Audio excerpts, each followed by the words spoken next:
Hello les amis, voilà je tourne cette petite vidéo avec mon chat. Comme disent les gens, enfin certains, ce n'est qu'un animal, mais pour moi c'est beaucoup de plaisir mes animaux. Et ici il y a mon petit Lucky. Voilà. Et donc je voulais tourner cette vidéo pour vous montrer que tout donner pour l'autre, ce n'est pas le bon plan. Même si ça se fait parfois tout seul. Lucky. Bon, bah, Lucky maintenant il est là aussi. Donc voilà. Disons que chez moi c'est une seconde nature. Donc depuis toute petite, j'ai appris à me plier à l'environnement familial. Oui, Lucky. Tu viens de lécher le chat et puis tu me lèches. Allez. Donc voilà, je me conformais à ce qu'on attendait de moi, que ce soit à la maison, à l'école. Plus tard aussi, voilà, à l'adolescence, là, j'avais encore même un peu plus de liberté, on va dire. Ensuite, dans ma vie amoureuse, ça a été pas mal dans le même genre. Après, j'y retrouve aussi mon compte, c'est pas ça. De temps en temps, souvent, je pétais mon compte, j'avais envie que ça se passe d'une certaine façon. En plus, ensuite, je vais vous donner l'exemple d'hier, par exemple. Donc hier, c'était une journée très calme. J'ai essayé de vivre plus à mon rythme et tout. Ou plutôt déjà avant-hier. Et puis, je suis en plein dans un film que j'adore. Pour une fois, je m'autorise à regarder un film la journée. Puis là, je vois qu'on m'appelle. Mais je me dis, je répondrai plus tard, ce que je fais.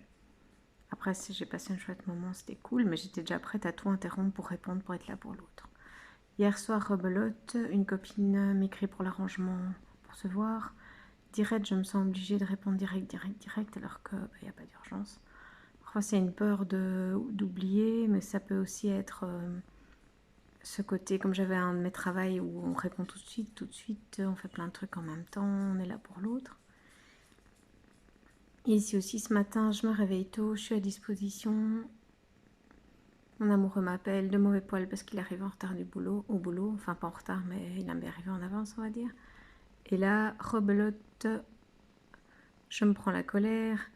La nuit, je fais un rêve comme quoi je dois prendre plein de rendez-vous médicaux pour ma fille. Et puis le matin, je vois qu'il lui faut une prescription pour sa prise de sang. Ce qui m'énerve aussi, c'est que je rends des services sur des réseaux sociaux. C'est pas que j'attends un retour, mais voilà. Enfin, pour les autres, c'est normal, on va dire. Par contre, ben moi, par moment, je peine à lancer mon truc, partage, etc. Et je suis aussi une jeune fille qui a... Enfin, une jeune fille, à son âge, j'avais déjà un enfant, mais bon... on va dire une jeune dame qui a une maladie. Je lui ai déjà proposé un soin, elle n'a même pas répondu. Ici, je me dis putain, je vais l'inviter sur Facebook parce que comme ça, elle voit un peu ce que je fais aussi. Enfin, tout de suite, la demande est bloquée. Et à un moment, c'est un peu ce côté que j'ai. Ma thérapeute m'a dit que je suis naïve, mais moi j'ai besoin de croire à cette naïveté pour avancer. Je pense souvent que tout le monde a un bon fond, ce qui n'est pas le cas. Et je donne sans compter, mais c'est vrai que de temps en temps, recevoir, c'est gai aussi. Et c'est pas que je sais pas recevoir, mais je pense qu'il y en a plein qui sont habitués à ce que je suis quand même là, je donne quand même. Et là, c'est pour ça que quand on me sort par rapport aux animaux, c'est qu'un animal, ah ben moi j'ai envie de dire. Et alors, moi je reçois tellement d'amour de ces petits animaux que... voilà, heureusement que je les ai. Voilà, désolée, ma vidéo elle est un peu dans tous les sens. Pour ceux qui ne le savent pas, je suis psychologue et maître enseignante Reiki. Je suis là pour vous aider aussi. Mais avant tout, je me fais mon auto-traitement tous les matins. J'essaie de prendre soin de moi, de vivre à mon rythme, de ne pas tout arrêter dès que quelqu'un me sollicite. Ce qui est un peu difficile. Et voilà. Sur ce, moi, je vous embrasse. Donc c'était une petite vidéo pour vous dire l'importance de ne pas tout donner à l'autre et de prendre en compte de soi-même, de recevoir ce que la vie nous donne. Et voilà, allez, gros bisous, je vous embrasse, au revoir.